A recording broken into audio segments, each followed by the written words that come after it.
Define the mass defect and binding energy of nucleus. यानी कि तीन बातें आपको याद रखनी है। क्या क्या?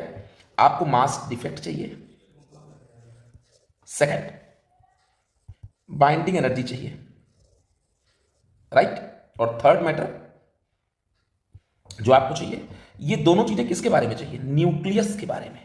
ठीक है, तो सबसे पहले देखो न्यूक्लियस कैसे बनता है।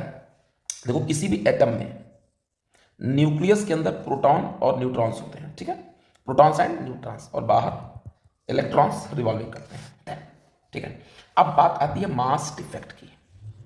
तो एक बात तो क्लियर है कि मास डिफेक्ट में मास का लॉस हो रहा है। ठीक है ना, तो मास लॉस कैसे हो रहा है इस बात को समझो। देखो भाई साहब, एटम बनाने का मतलब न्यूक्लियस बनाना, और न्यूक्लियस बनाने का मतलब आपके पास प्रोटॉन्स होने चाहिए और न्यूट्रॉन्स होने चाहिए। अगर आपके पास x प्रोटॉन है और y न्यूट्रॉन्स है, इनको मिला करके ही क्या बनाना है? न्यूक्लियस। ठीक है, तो अगर यहां से मास ऑफ न्यूक्लियस निकाला जाए, मास ऑफ न्यूक्लियस निकाला जाए, तो मास ऑफ प्रोटॉन और आपके पास कितने हैं? x प्रोटॉन है, और मास ऑफ न्यूट्रॉन और आपके पास न्यूट्रॉन है कितने? y।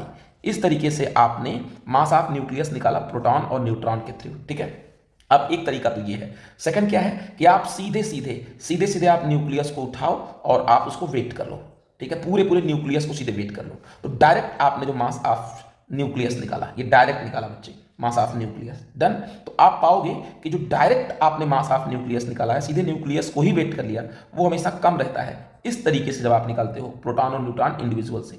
ठीक है ना, तो क्वेश्चन ये है सर, ये बताएं कि जब आपका न्यूक्लियस बना ही प्रोटॉन और किससे? न्यूट्रॉन से, तो आफ्टर फॉर्मेशन ऑफ न्यूक्लियस का मास इस तरीके से जब हम प्रोटॉन और न्यूट्रॉन से निकालते हैं तो कम कैसे हो गया? यानी कि न्यूक्लियस बनने के बाद जो है, वो जो न्यूक्लियस फॉर्मेशन के बाद प्रोटॉन और न्यूट्रॉन से मिलकर बनने के बाद न्यूक्लियस का वेट या मास थोड़ा कम हो जा रहा है। तो वो कम कैसे हो जा रहा है? इसका मतलब या तो टूट फूट हुई है, थोड़ा पार्टिकल बाहर निकले हैं, या फिर न्यूक्लियस में बनाने वाली जो प्रोटॉन और न्यूट्रॉन है उनके अंदर टूट फूट होने से थोड़ा बड़ा मास डिफेक्ट हुआ है। ठीक है ना, इसी को बोलते हैं मास डिफेक्ट। यानी क्या कि प्रोटॉन और न्यूट्रॉन से, यहाँ देखिए, प्रोटॉन और न्यूट्रॉन से जो न्यूक्लियस आप बना रहे हो, तो न्यूक्लियस बनाने के बाद थोड़ी मोड़ी प्रोटॉन न्यूट्रॉन में टूट फूट हुई, थोड़ा बड़ा मास लॉस हुआ, तो जो न्यूक्लियस बना उसका मास थोड़ा सा कम हो गया। ये हो गया पूरा मैटर किसका?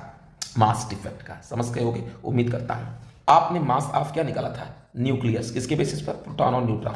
तो ये वाला थोड़ा सा कम आ रहा है, सॉरी ये वाला ज़्यादा आ रहा है, और जब आपने टोटल मास निकाला सीधे न्यूक्लियस को वेट करके, तो थोड़ा सा कम आ रहा है। तो यानी कि mass of nucleus is something less than in comparison to mass of nucleus but on the basis of proton and neutron. ठीक है ना, तो सर यानी जो डिफरेंस आ रहा है इन दोनों में, एक्चुअल न्यूक्लियस